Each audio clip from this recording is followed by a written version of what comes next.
Hi friends, welcome to my channel. ఈరోజు video చాలా ఇంట్రెస్టింగ్గా ఉందండి. వీడియోని ఎక్కడ స్కిప్ చేయకుండా ఎండ్ వరకు చూసేయండి.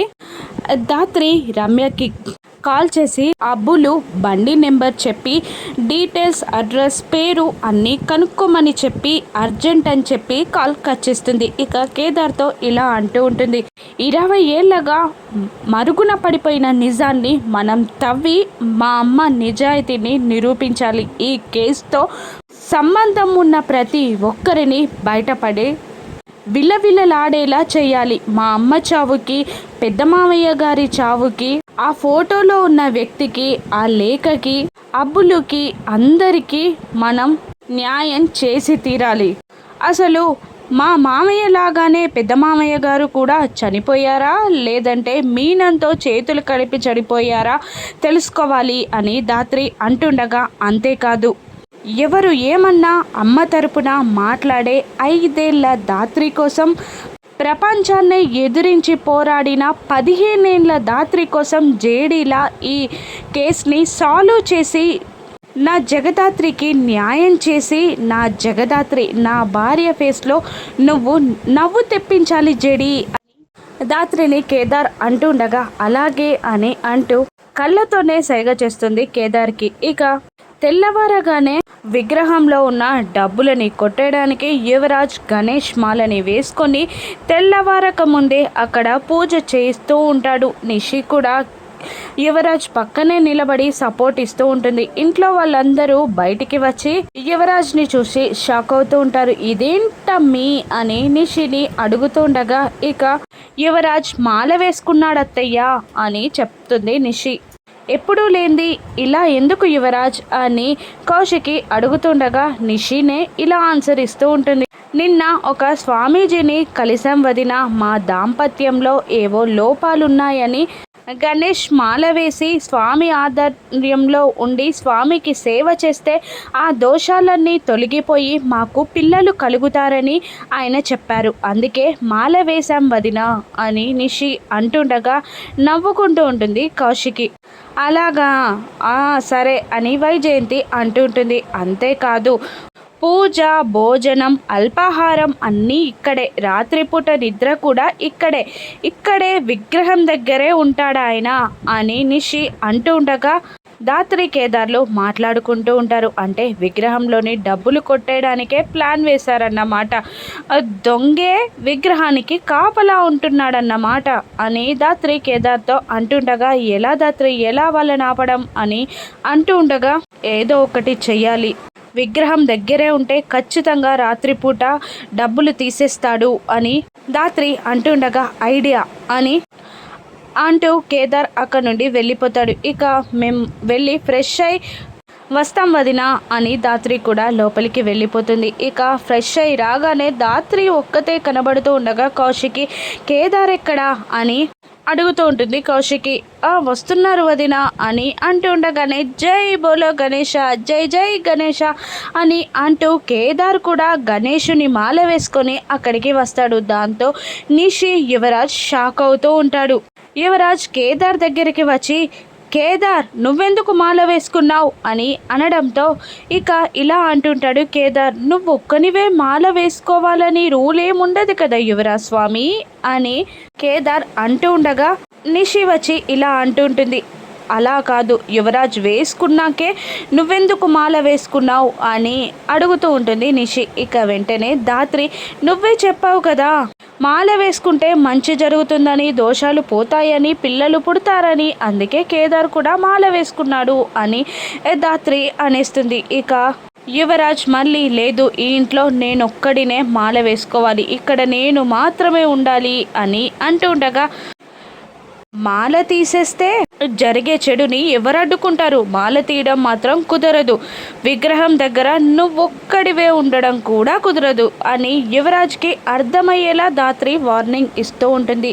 ఇక వెంటనే జై గణేష అంటూ బూచి కూడా మాల వేసుకొని వచ్చి కేదార్ని చూసి, నువ్వు మాల వేసుకున్నావా కేదార్ స్వామి అంటే నీకు సీక్రెట్ తెలిసిపోయిందా అని అనగానే, సీక్రెట్ అనగానే అందరూ షాక్ అవుతూ కేదార్ వైపు చూస్తూ ఉంటారు. సీక్రెట్ ఏంటి అని అందరూ అడుగుతుండగా, ఇలా అంటుంటుంది కాచి. పిల్లల కోసం అదే సీక్రెట్ అని అంటుండగా నిషి అందరికీ చెప్పింది కదా, అందులో సీక్రెట్ ఏముంది అని వైజయంతి అడుగుతూ ఉంటుంది. జోక్ చేశాను అని బూచి అంటూ ఉంటాడు. లేదు, మీరిద్దరూ మాల తీసేయండి, నేను చెప్పినట్టు వినండి, నేనొక్కడినే మాల వేసుకొని ఇక్కడ ఉండాలి అని యువరాజ్ అంటూ ఉండగా, నేను మాత్రం మాల తీయను అని కేదార్ అనేస్తాడు. మాల తీయడానికి నేను ఒప్పుకోను ధాత్రి అనగా, నేను కూడా ఒప్పుకోను అని బూచి అంటూ ఉంటాడు. వెంటనే వైజయంతి, ఉండనివ్వు, నీకు తోడుగా ఉంటారు, నీతో కలిసి పూజ చేస్తారు, ఇక్కడే పడుకుంటారు అని వైజయంతి అంటూ ఉండగా ఏం చెయ్యలేకపోతాడు యువరాజ్. ఇక బూచి యువరాజ్ని కేదార్ని తీసుకెళ్ళి అక్కడ పూజ చేస్తూ ఉంటారు. ఇక కేదార్ హారతిచ్చి ప్రసాదం పంచిపెడతాడు. అందరూ ఏం జరుగుతుందో తెలియక డైలమాలో ఉండిపోతారు. ఇక నిషి యువరాజ్ మాట్లాడుకుంటూ ఉంటారు. ఇక యువరాజ్, నాకైతే వాళ్ళిద్దరిని చంపేయాలి, నరికేయాలి, కొట్టాలి అన్నంత కోపంగా ఉంది అని అంటుండగా, లేదు, సాయంత్రం కల్లా వాళ్ళు మాల విరమణ చేసేలా నేను ప్లాన్ చేస్తా అని నిషి అంటూ ఉంటుంది. ఇక డబ్బుల కోసమే వాళ్ళిద్దరూ మాల వేసుకున్నట్టున్నారు అని పూచి అంటూ ఉండగా, పరాయి వాళ్ళ సొమ్ముకి ఆశపడే రకం కాదు వాళ్ళు అని కాచి అంటూ ఉంటుంది. మరి ఎందుకు వేసుకున్నట్టు అని ఆలోచిస్తూ ఉంటారు కాచి బూచి. ఇక ధాత్రి ఇలా అంటుంటుంది, విగ్రహంలో డబ్బులున్నట్టు మన ముగ్గురు జంటలకి తెలిసిపోయింది. ఇక ఎలాగైనా మిమ్మల్ని సైడ్ ట్రాక్ చేసి యువరాజ్ డబ్బులని తీయడానికి ట్రై చేస్తాడు. యువరాజ్ని నువ్వాపు, మీ ఇద్దరి చేత మాల విరమణ ఎలా చేయించాలా అని నిషి వేస్తున్న ప్లాన్ని నేను పసిగట్టి తిప్పి కొడతా అని ధాత్రి అంటుంటుంది. అలాగే అని కేదార్ అంటుంటాడు. ఇంతలో రమ్య కాల్ చేసి అబ్బులు అడ్రస్ చెప్పడంతో ఇక పదధాత్రి అని అంటూ కేదార్ అక్కడ నుండి బయలుదేరుతారు. జేడీకేడి గెటప్స్లో మళ్ళీ అబ్బులు ఇంటికి వస్తారు. అప్పటికే అబ్బులు భార్య అబ్బులుని వడ్డీ డబ్బులు తెమ్మని గొడవ పెడుతూ ఉంటుంది. ఇక జేడీకేడి రాగానే ఎవరు మీరు అని అబ్బులు అడుగుతుండగా పోలీస్ అని చెప్పేస్తారు జేడీకేడి. ఇక రండి కూర్చోండి అని అంటూ ఏం పని మీద వచ్చారు అని అబ్బులు అడుగుతుండగా 20 ఏళ్ల క్రితం జరిగిన ఒక యాక్సిడెంట్ కేస్ని మళ్ళీ రీఓపెన్ చేశారు అని అనగానే షాక్ అవుతూ ఉంటాడు అబ్బులు. 20 ఏళ్ల క్రితమా అని అబ్బులు షాక్ అవుతూ ఉండగా, అవును, 20 ఏళ్ల క్రితం ప్రొఫెసర్ మధుకర్ గారిని నువ్వు లాస్ట్ టైం తీసుకెళ్ళావు అనగానే, యాక్సిడెంట్కి నాకేం సంబంధం లేదు అని అబ్బులు అనేస్తాడు. సంబంధం ఉంది అని మేము అనలేదే, తీసుకెళ్ళావు అని చెప్పాను అంతే. అంటే ఎంతమందిని ఇలా తీసుకెళ్ళి యాక్సిడెంట్ చేసి చంపేశావు అని ధాత్రి కేదార్లు అడుగుతూ ఉండగా, నేనేం చేయలేదు అని అబ్బులు టెన్షన్గా అంటూ ఉంటారు.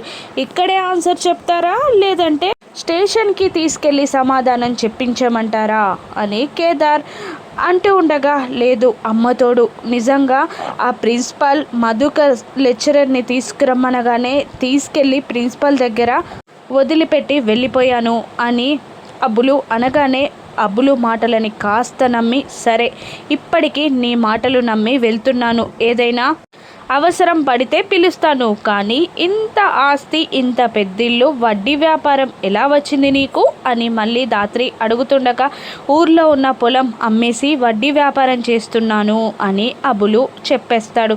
మళ్ళీ ఎంక్వైరీకి పిలిస్తే రావాలి అని కేదార్ అంటుండగా, 3 రోజులు తిరుపతికి వెళ్తున్నాను, ఆ తర్వాత వస్తాను అని అబ్బులు అనేస్తాడు. అలాగే అంటూ ప్రిన్సిపాల్ని కలవడానికి జేడీకేడి ప్రిన్సిపాల్ ఇంటికి వెళ్ళి వాళ్ళ అమ్మాయితో మీ నాన్నగారిని రమ్మని చెప్తారు. ఎవరు మీరు అని ఆ ప్రిన్సిపల్ భార్య అడుగుతూ ఉండగా, మధుకర్ లెక్చరర్ పనిచేసే కాలేజ్ ప్రిన్సిపల్ ది ఈళ్ళే కదా ఆ యాక్సిడెంట్ కేస్ని రీఓపెన్ చేశారు, ఆయనతో ఒకసారి మాట్లాడాలి అని జేడీకేడి అంటుండగా, ఆయన చనిపోయి కూడా 20 ఏళ్ళు అవుతుంది అని ఆయన భార్య చెప్పేస్తుంది. దాంతో జేడీకేడి షాక్ అవుతూ ఉంటారు. ఇక ఆ ఫోటో అక్కడ గోడకి వేలాడుతున్న ఫోటోని చూసి, ఏంటి సెప్టెంబర్ 2వ తారీఖునే ఆయన చనిపోయారా అని అడుగుతుండగా, అవును అని ఆ భార్య ఆన్సర్ ఇస్తుంది. ఇక ప్రిన్సిపల్ మరణానికి, మధుకర్ లెక్చరర్ మరణానికి, కావ్య మరణానికి